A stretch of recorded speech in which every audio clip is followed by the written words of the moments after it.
안녕하세요. 9주차 두 번째 시간 시작하겠습니다. 첫 번째 시간에 이어서 자기 조절을 할 수 있는 생각에 해당되는 부분으로 사고의 함정에서 벗어나기, 인지 왜곡에서 벗어나기와 같은 내용을 살펴보도록 하겠습니다. 사고의 함정에서 벗어나기. 자, 사고의 함정은 무엇일까요? 우리 함정이라고 하면 의도치 않게 이렇게 훅 빠져버리는 거죠. 예, 어떤 생각의 함정에서 벗어나는 내용인 것 같습니다. 자, 당위적 사고에서 벗어나기. 당위적 사고와 비합리적 기대. 어떤 상황에서 자동적으로 떠오른 생각이 무엇인가에 따라서 우리의 감정과 행동은 달라질 수 있습니다. 그 생각이 비합리적 기대에 근거한 당위적 사고라면 부정적 감정이나 행동을 피하기 어렵습니다. 즉, 누구나 자신이 원하는 것이 이루어지기를 바라지만 당위적 사고는 자신이 원하는 것이 반드시 이루어져야 한다고 기대하는 것이기 때문입니다. 당위적 사고는 자신, 타인, 그리고 세상에 대해 비합리적인 기대에 근거하고 있습니다. 자신에 대한 당위적인 사고는 나는 항상 완벽한 모습을 보여줘야 해. 그리고 나는 사람들에게 완벽한 모습을 보여주고 싶다. 요거에 관한 사고 예시로 우리가 볼 수 있습니다. 또 타인에 대한 당위적 사고. 사람들은 항상 나를 공정하게 대해야만 해. 사람들이 나를 공정하게 대했으면 좋겠다. 어느 것이 당위적 사고이고 또 생각 비합리적인 기대일까요? 세상에 대한 당위적 사고의 예시. 세상은 항상 안전하고 즐거운 곳이어야 해. 그리고 세상이 안전하고 즐거운 곳이기를 바래. 자, 여러분은 어떤 생각을 하고 계시나요? 자, 당위적인 사고는 자신이 원하는 것이 반드시 이루어져야 한다라는 완벽주의에 근거하고 있습니다. 완벽주의적 기대는 현실에서 충족되기 어렵고 사소한 문제로도 부정적 감정을 느낄 수 있습니다. 발표를 할 때도 나는 항상 완벽한 모습을 보여줘야 해. 와 같은 당위적 사고를 가지고 있다면 사소한 실수에도 긴장하게 되어서 발표를 못하게 될 수도 있지요. 잘 못하게 될 수도 있지요. 평상시에는 당위적 사고를 의식하지 못하지만 갑자기 어떤 일로 실망감이나 분노를 느꼈을 때 잠시 멈추고 되돌아보면 자신이 당위적 사고를 하고 있기 때문이라는 것을 알게 될 수 있습니다. 우리가 삶을 조금 더 편안하게 살아가기 위해서는 부정적 감정 뒤에 숨어있는 비합리적인 기대를 찾아서 더 현실적이고 유연한 사고로 바꿔야 합니다. 인생의 풍파 속에서 행복하기. 자, 세상에서 자신을 가장 가혹하게 평가하는 존재는 누구일까요? 네, 바로 나 자신입니다. 그러지 않아도 문제가 생기면 책임지기를 요구하는 문화 속에서 사는데요. 우리가 하루에도 몇 번씩 무의식적으로 자신을 비난합니다. 자신을 비난하는 것은 자신을 속박하는 당위적 사고 때문이며 자기 비난을 통해 상황에 대한 통제감을 느끼고자 하기 때문입니다. 내가 제대로 했으면 그런 일이 일어나지 않았을 거야. 와 같은 거죠. 그런데 자신과 잘 지내는 유일한 방법은 당위적 사고에서 벗어나는 것입니다.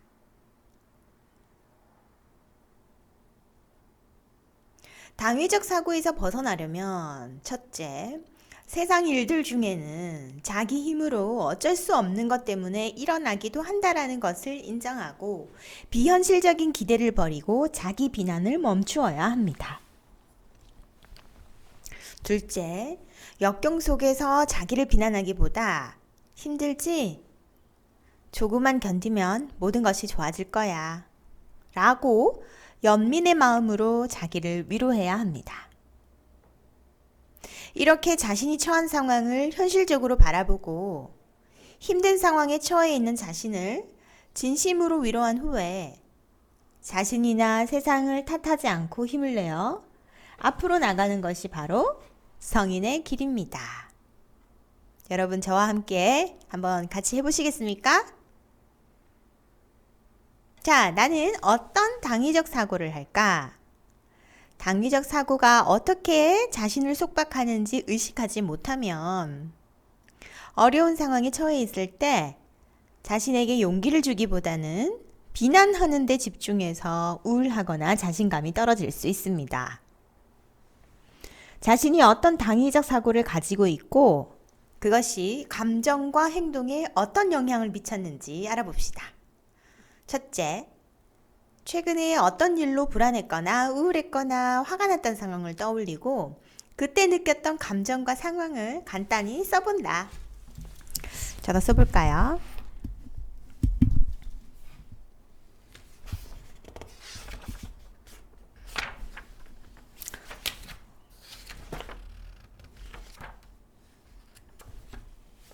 이 부분은 교재의 135페이지, 134페이지입니다.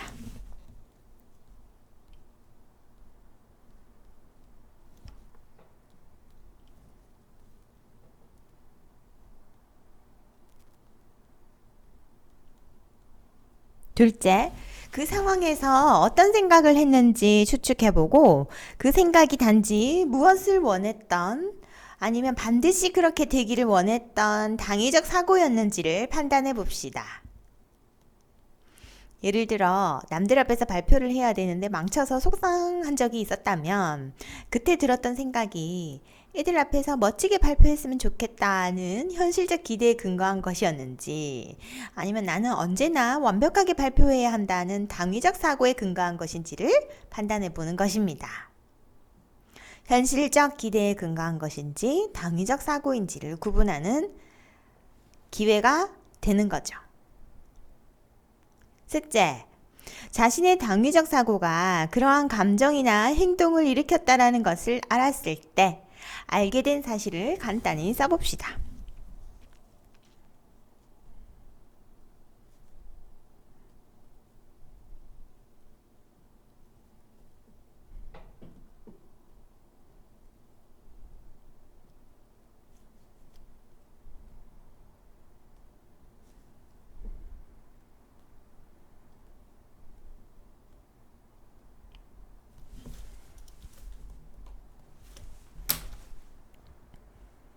자, 이렇게 우리가 당위적 사고를 하게 되는 이유는 무엇 때문일까요?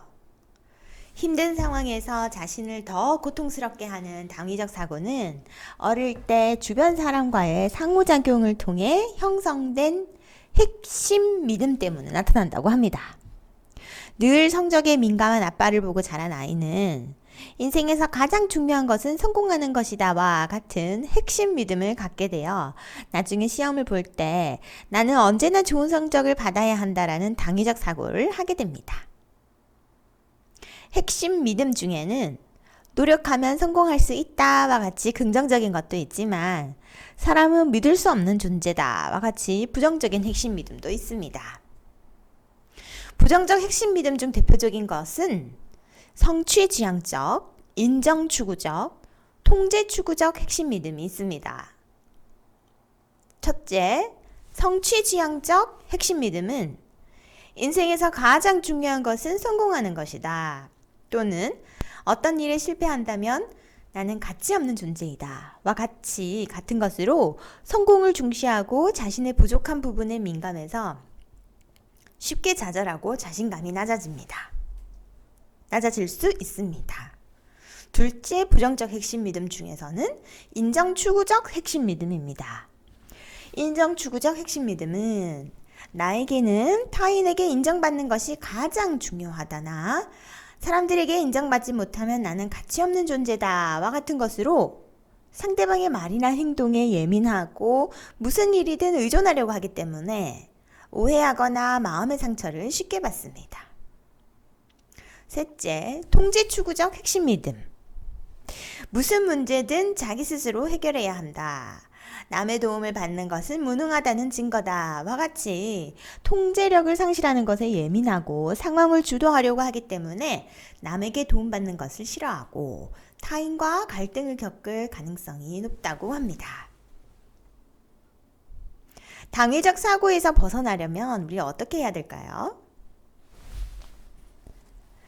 세상을 평온한 마음으로 살아가려면 당위적 사고에서 벗어나 합리적으로 생각해야 하며, 그렇게 하면 어려운 상황에서도 상황을 유연하게 받아들일 수 있습니다. 첫째, 논리성, 현실성, 유용성의 기준에 근거해서 당위적 사고를 반박해 봅니다.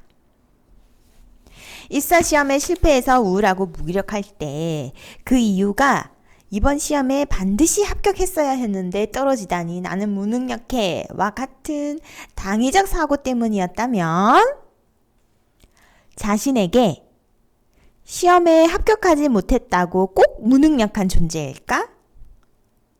시험에 반드시 합격한다라는 것은 가능할까? 그렇게 생각한다고 나에게 무슨 도움이 될까? 라고 말해줘서 당위적 사고를 스스로 반박할 수 있습니다. 이렇게 당위적 사고를 반박하다 보면 점점 합리적 사고를 하게 됩니다. 둘째, 당위적 사고를 반박했다면 더 합리적인 생각을 떠올리고 자신에게 용기를 줍니다.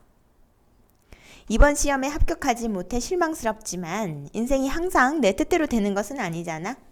기분 풀고 다시 준비해서 시도해보지 뭐. 와 같은 합리적인 생각을 떠올려 보는 것이죠. 살아가는데 도움이 되지 않는 당위적 사고에서 벗어나 상황을 유연하게 바라볼 수 있는 합리적 생각을 가진다면 인생을 더 편안하게 살아갈 수 있다고 합니다. 자, 한번 해볼까요? 최근에 일어났던 불쾌한 일을 떠올려보고 그때 느낀 감정이나 행동이 당위적 사고 때문인지 생각해보고 그러한 사고를 논리성, 현실성, 유용성에 근거해서 반박한 후에 더 합리적인 생각으로 바꿔보는 연습을 해봅시다.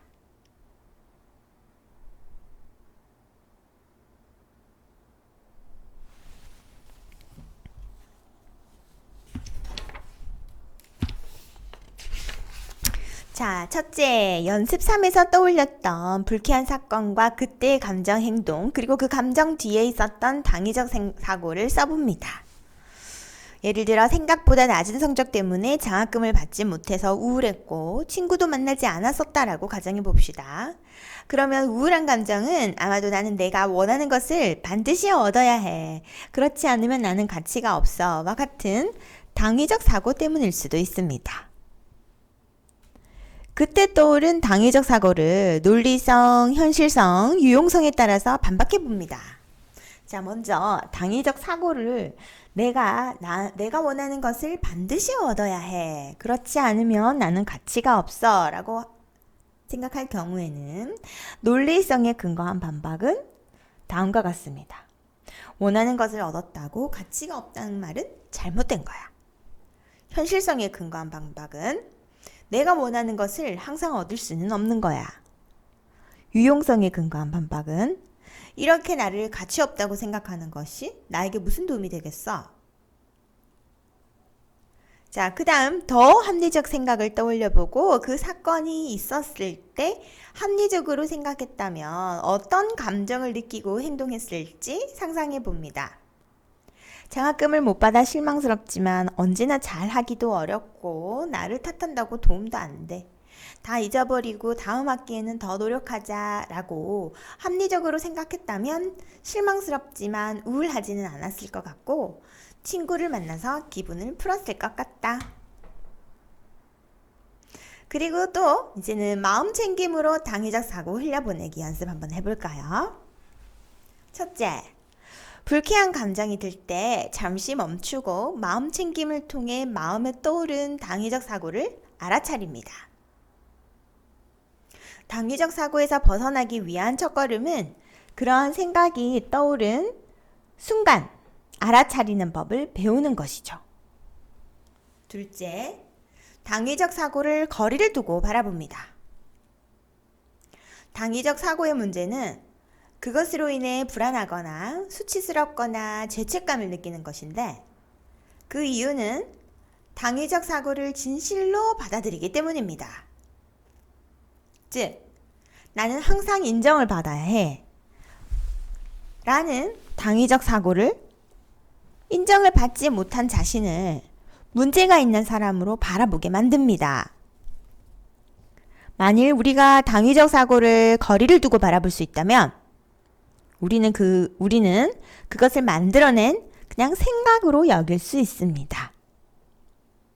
셋째, 당위적 사고에 이름을 붙이고 흘려보낸다. 당위적 사고를 자신이 만들어낸 생각으로 여기고 그것에 나는 지금 누구에게나 인정을 받아야 한다고 생각하고 있어 라고 이름을 붙인 후에 그냥 흘려보냅니다. 그러면 고통스러운 감정을 일으켰던 당위적 사고의 힘은 사라지고 마음이 평온해진다고 합니다. 여러분 해보셨나요? 같이?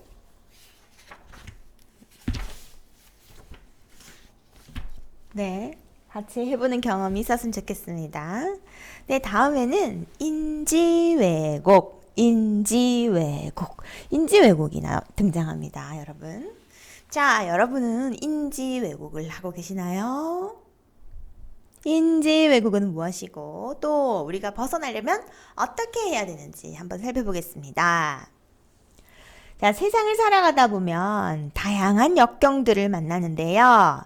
인간은 그러한 역경들에 빠르게 대처하기 위해 세상을 단순하고 쉽게 이해하려고 하고 그 과정에서 인지 왜곡을 보이기도 합니다. 인지 왜곡은 때로 우리를 어려움에도 구하기도 하는데요.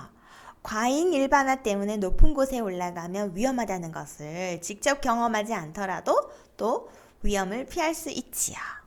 이렇게 인지 왜곡이 우리를 어려움에서 구하기도 하지만 인지 왜곡은 때로 잘못된 판단을 받아들이게 해서 큰 고통을 가져오기도 합니다. 개인화 경향이 큰 사람은 뭔가 잘못될 때마다 자기 탓을 하기 때문에 죄책감과 좌절감에 빠지기 쉽습니다. 우리가 인지 왜곡에 자주 빠지는 이유는 뭘까요? 네, 인간은 늘 논리적으로 사고하지 못한다라는 겁니다. 인간은 쉽게 떠오르는 기억에 의존해서 판단하는 경향이 있기 때문이고요. 또 인간은 논리보다 경험에 근거해서 판단하는 경향이 있습니다. 이런 인지 왜곡이 왜 문제가 되냐면 우리가 세상을 빠르고 쉽게 이해하기 위해서 진화되어 온 사고방식이에요. 모든 것들을 다 기억하고 합리적으로 사고할 수는 없지요. 그러면 모든 상황 우리가 이렇게 시간을 두고 많은 것들을 헤쳐나가는 데 있어서 세상을 빠르고 쉽게 이해해야지 내가 존재할 수 있기 때문에 이러한 사고방식은 인지 왜곡에 너무 자주 그리고 생각 없이 빠져들어 비현실적으로 생각하는 것입니다. 그래서 인지 왜곡이 있으면 비현실적으로 생각할 가능성이 높기 때문에 문제가 될 수 있습니다.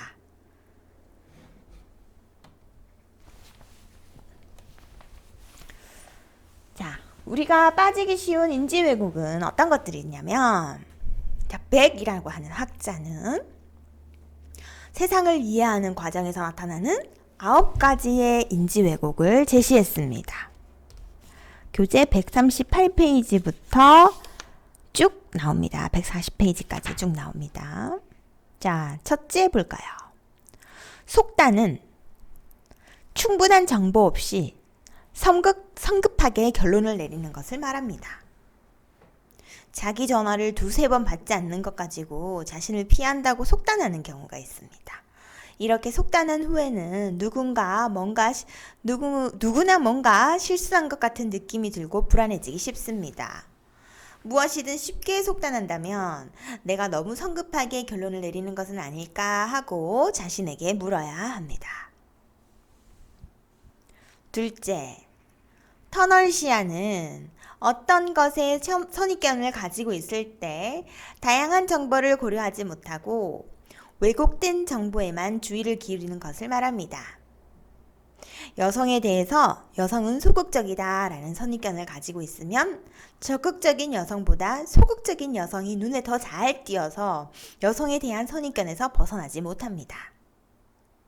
이렇게 터널 시야에 빠지면 다양한 시각으로 상황을 보지 못하고 과거 습관에 의존하여 잘못된 결론을 내릴 가능성이 높아집니다. 이럴 때는 잠시 멈추어 이 사람을 다르게 바라볼 수는 없을까라고 자신에게 물어야 합니다.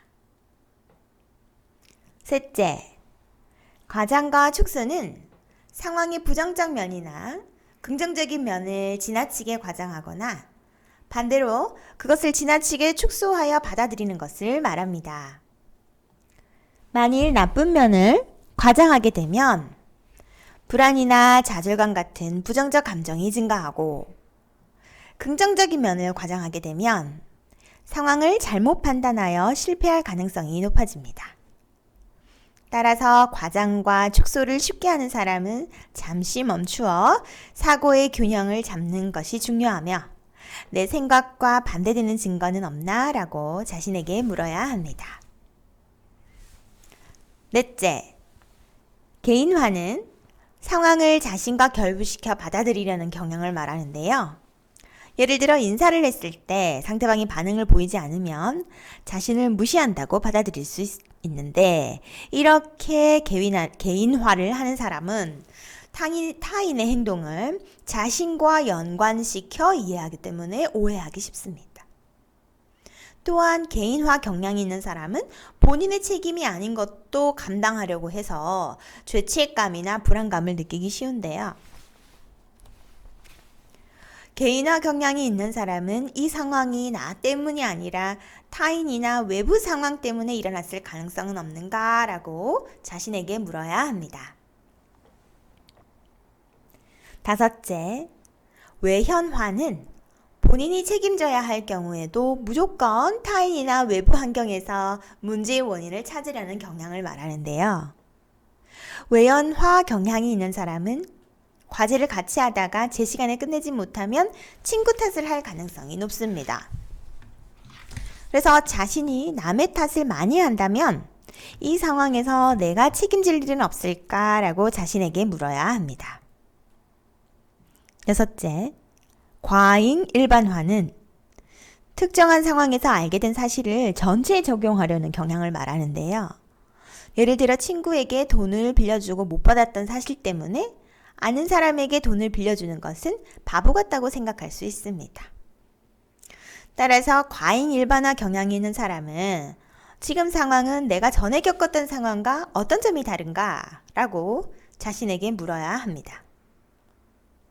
일곱 번째, 마음 읽기는 상대방의 생각을 다 알고 있다고 생각하거나 상대가 자신의 생각을 다 잘 알고 있을 것이라고 생각하는 것입니다. 예를 들어 친구에게 화를 내서 기분 나쁘게 한 사람은 상대방이 자신의 진심을 이해할 것이라고 생각해서 사과를 하지 않을 수 있습니다. 만일 마음 읽기 때문에 주변 사람들과 감정적 문제를 겪었다면 내 생각이나 감정을 상대방이 알 가능성이 얼마나 있을까라고 자신에게 물어야 합니다.